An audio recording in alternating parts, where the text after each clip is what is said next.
आज हमारे साथ बातचीत करने के लिए उपलब्ध हैं, मौजूद हैं श्री सुशील कुमार यादव जी, जो राष्ट्रीय वंचित पार्टी के राष्ट्रीय अध्यक्ष हैं। और जहाँ तक मुझे जानकारी है, वो पॉलिटिकल पार्टी के रूप में समाज सेवी संगठन चला रहे हैं। उनका मुख्य ध्येय वंचितों की सेवा करना है। जानते हैं उनसे कि वंचित पार्टी का उद्देश्य क्या है, स्थापना कैसे की, क्या क्या भविष्य में करना चाहते हैं। अध्यक्ष जी, राष्ट्रीय वंचित पार्टी का गठन करने का मन में विचार कैसे आया?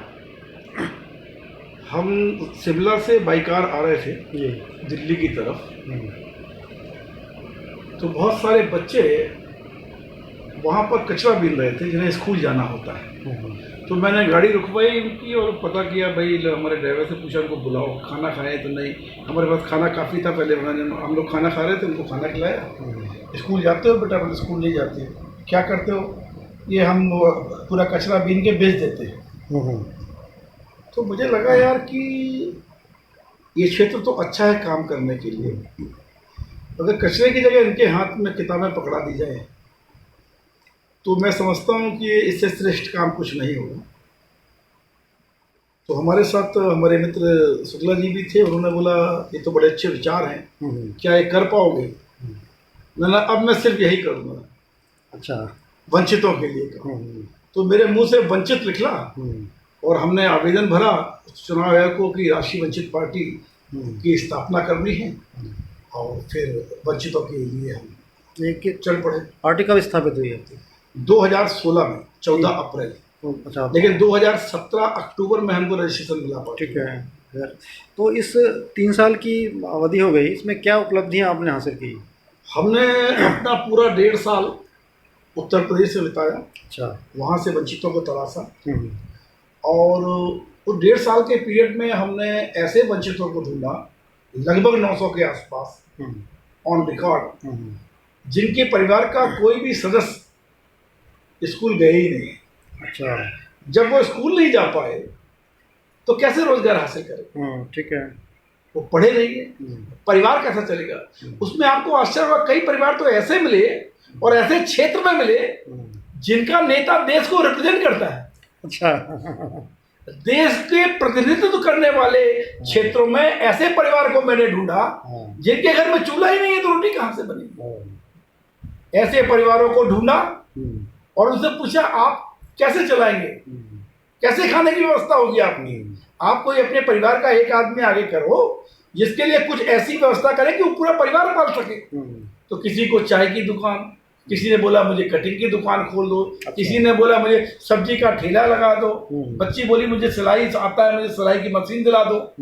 तो उस माध्यम से कम वो अपनी रोटी और अपने परिवार की रोटी की व्यवस्था तो कर सकता है। जब मैं अपने 1.5 साल के समय में इस महान प्रदेश में, जिसने पूरे देश को सबसे ज्यादा विधायक, सबसे ज्यादा मंत्री और सबसे ज्यादा प्रधानमंत्री दिए, ढूंढ सकता हूं, तो क्या मीडिया को और ऐसे नेताओं को मोतियाबिंद हुआ था कि उनकी नजर में आज तक ऐसा नहीं आया?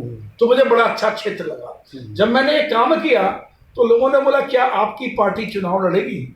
मैंने वो बड़ी दूर की बात कर रहे हैं, अभी हम सेवा करने आए हैं। और यही बात को छोड़ के हमने 2016 में चुनाव नहीं लड़ा। ठीक है। फिर लोगों ने बोला आप कैसे लोगों को इंतजाम कर पाएंगे? आपके सामाजिक संगठन तो बहुत सारे हैं देश में, आपको राजनीति में कूदना पड़ेगा। बोले दलदल में कूदेंगे तभी तो आपको मालूम पड़ेगा। तो मैंने बोला ठीक है, बाहर से विरोध नहीं होगा, अंदर जाके संघर्ष होगा। तब हमने राजनीतिक पार्टी की स्थापना की। तो हमारी पार्टी का पहला ऑफिस प्रतापगढ़ में हमने खोला और दिल्ली में इसका हमने संगठन बनाया, होटल जनपथ में। तो एक पत्रकार ने पूछा जनपथ ही क्यों? तो मैंने बोला जो जनपथ से शुरू होगा राजपथ तक वही जाएगा। तो इसके लिए हमने वंचितों के लिए काम किया और आज की डेट में 3 साल के पीरियड में 10 राज्यों में पार्टी के प्रादेशिक कार्यालय हैं। अच्छा, और अभी लखनऊ में उत्तर प्रदेश का था, अभी कल आगरा में प्रादेशिक कार्यालय उद्घाटन के लिए मैं यहाँ आया हूँ। मध्य प्रदेश का भोपाल में है, तेलंगाना का हैदराबाद में है। ऐसे 10 स्टेटों में पार्टी ऑफिस है। और आज की डेट में इतने कम छोटे पीरियड में 7.5 लाख लोग अलग अलग प्रदेशों से पार्टी के साथ सदस्य हैं पार्टी के। तो किन किन राज्यों में पार्टी का गठन हो चुका है? आपने 10 राज्यों देखिए की बात 10 राज्य बोले हैं, आप गिन लीजिए, मैं हाँ। नाम ले लेता हूँ। हाँ पहला उत्तर प्रदेश, जी। मध्य प्रदेश, झारखंड, उड़ीसा, हरियाणा, तेलंगाना, आंध्रा और अब दिल्ली में स्थापना हो रही है। तो राष्ट्रीय कार्यालय दिल्ली में है, राष्ट्रीय कार्यालय दिल्ली में है। भोपाल में प्रदेश कार्यालय है। हर स्टेट में प्रदेश कार्यालय ही होते हैं। ठीक है। प्रदेश कार्यालय हर स्टेट में। अंततः पार्टी का उद्देश्य आपने कहा वंचितों नहीं, की मेरा सेवा मतलब करना ये है। है, मेरा बोलते भाई दलित पिछड़ा है, हाँ। तो मैं बोला नहीं, मेरा मतलब है मेरा दलित तो वंचित है, कोई जाति विशेष नहीं है। हाँ। और मेरा वंचित का मतलब है अवसर विहीन, जिसके चूल्हे बुझे हुए हैं, आरक्षण उसको मिलना चाहिए। और मेरा वंचित हर जाति में भारी संख्या में मौजूद है। हाँ। किसी एक जाति को वो प्रतिनिधित्व नहीं करता। हाँ। वो हर जाति में पाया जाता है। और तो हम हर जाति से वंचितों की सेवा करने के लिए आगे देखते हैं। सर प्रत्येक पॉलिटिकल पार्टी का कोई न कोई वोट बैंक होता है, तो आपका वोट बैंक क्या है? हमने तो वोट लिया ही नहीं, तो बैंक कहाँ से होगा? हाँ।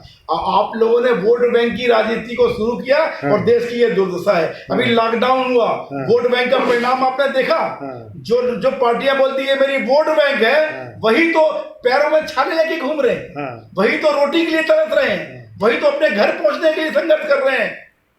आपने जो आपका वोट बैंक है, आपने जो तो मतलब आपने अपने वोट बैंक को छला है। आपने छलने की राजनीति की है। हाँ। उस राजनीति का सत्यानाश करने के लिए राष्ट्रीय वंचित पार्टी का जन्म हुआ। नहीं, आपने जो टारगेट फिक्स किया है वंचितों की सरकार, जैसा आप बोलते हैं सभाओं में, हाँ, तो ये बहुत लंबा टारगेट नहीं है क्या? देखिए हाँ। छोटे टारगेट पे अगर मुझे काम करना होता हाँ। तो किसी भी पार्टी को अनुदान दे देता, राज्यसभा पहुंच जाता, मंत्री बन जाता। नहीं, एक विचारधारा को लेके हम जीवित हैं। और हम रहें या ना रहें, हमारी विचारधारा जीवित रहेगी। हम रहें या ना रहें, हमारी विचारधारा वंचितों की सेवा की है, वो अंत तक रहेगी। तो विचारधारा के लिए आप कोई अगर पॉलिटिकल पार्टी आप चला रहे हैं तो आपको राजनीति जाति के बारे में बात करनी पड़ेगी।